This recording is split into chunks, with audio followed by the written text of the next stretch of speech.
I grew up in a pretty unusual house.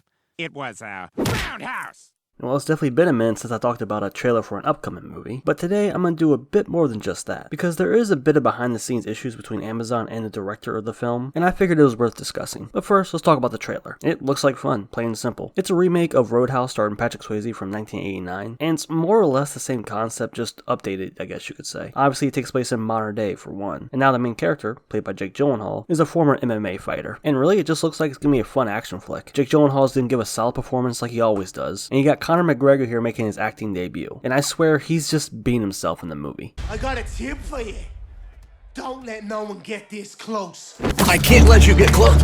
A nice touch is that they were actually able to film these scenes right here at an actual UFC event. They were able to do it at the weigh-ins and the actual fight itself, once it went off air, of course. It was UFC 285, I believe, where Jon Jones made his heavyweight debut and won the title. No doubt Conor talked to Dana White to be able to get this to happen. It's a small detail and it's probably only going to be in like a few scenes, but it was still pretty cool to see. Yeah, so overall it looks like a fun, no bullshit, straight up action flick with some good fight choreography. And I'm definitely looking forward to it. But now let's get into what I actually want to talk about. And that's the beef between Amazon and the director, Doug Liman. Doug Liman is best known for his movies like Edge of Tomorrow, The Bourne Identity, and the admittedly pretty fun Mr. and Mrs. Smith remake from 2006, along with Swingers from the 90s. The guy's been around for a while, but anyway, he's having beef with Amazon. But here's a little bit of backstory. You see, Amazon bought MGM a few years ago, and this affected a lot of movies that were in production, including this Roadhouse remake. So Amazon has this new strategy for releasing movies in theaters. Instead of just moving all those movies that they now own straight to Prime, they will release 12 movies a year in theaters. And Liman was wondering if his movie would be one of those releases. According to Liman, they told him, make a great film and see what happens. And he believes that he's done that, with Amazon even calling it a smash hit. But as you can guess, this movie isn't getting a full theatrical release. It's getting a small premiere at a film festival, and then straight to Prime later this month. And this baffles the director because according to him, it tested better with audiences than The Bourne Identity and Mr. and Mrs. Smith did. And since it has ties with the UFC, because you know Conor McGregor's in it, he believes that alone generates a lot of fan interest, which apparently garnered 1.5 billion social media impressions before they even started the marketing campaign, just due to the reach that the UFC and Conor McGregor have. So he's very confident the movie will be successful, so not to put it in theaters just confuses him. He even tried to convince them to sell the movie to another studio so that they could put it in theaters, but they denied that plan. And on top of all that, he feels so slighted by Amazon that he will not be attending his own movie's premiere at this film festival. This whole situation kind of sours the movie a bit, because it's kind of shitty and he believes that it affects the theaters as a whole, because you know, it's less movies in theaters, which means less money for them, which means theaters go away. There's been a narrative that theaters have been dying for a while now because of the rise of streaming, and it's pretty true. If you just check out the box office numbers, a lot of smaller films don't really do that well anymore, and even the powerhouses like the MCU are starting to drop in box office pools. But there still is some hope because there are still movies that perform very well, but if things are shifted to streaming like the way they are going, then there's a chance that theaters probably won't be around much longer. I mean, we saw how COVID fucking crippled theaters, and really ever since then they haven't fully recovered. However, in an interview with Jake Gyllenhaal, he basically contradicts what Doug Liman said about Amazon, and he states that Amazon was very clear that this was always a made-for-streaming movie. Of course, he then goes on to praise Liman and working with him, but there seems to be some miscommunication going on between the director, the star, and the studio. Hell, even Conor McGregor weighed in on the situation and said that he would have liked to see it released in theaters, and he would like to talk to Jeff Bezos about that. So it's pretty interesting to see a director say one thing, and then the star says another.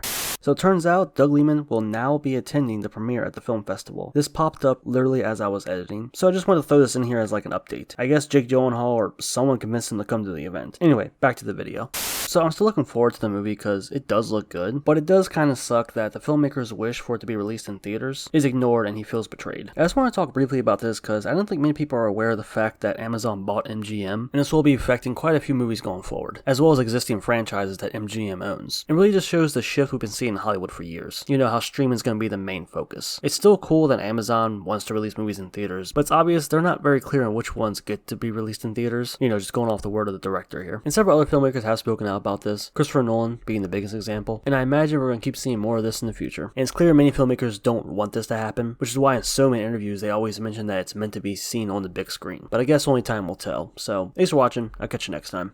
House. Roadhouse.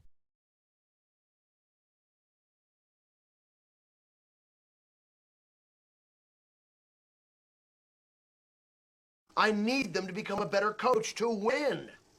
I just don't see how watching man-on-man porn makes you a better coach. Why must everyone question my method?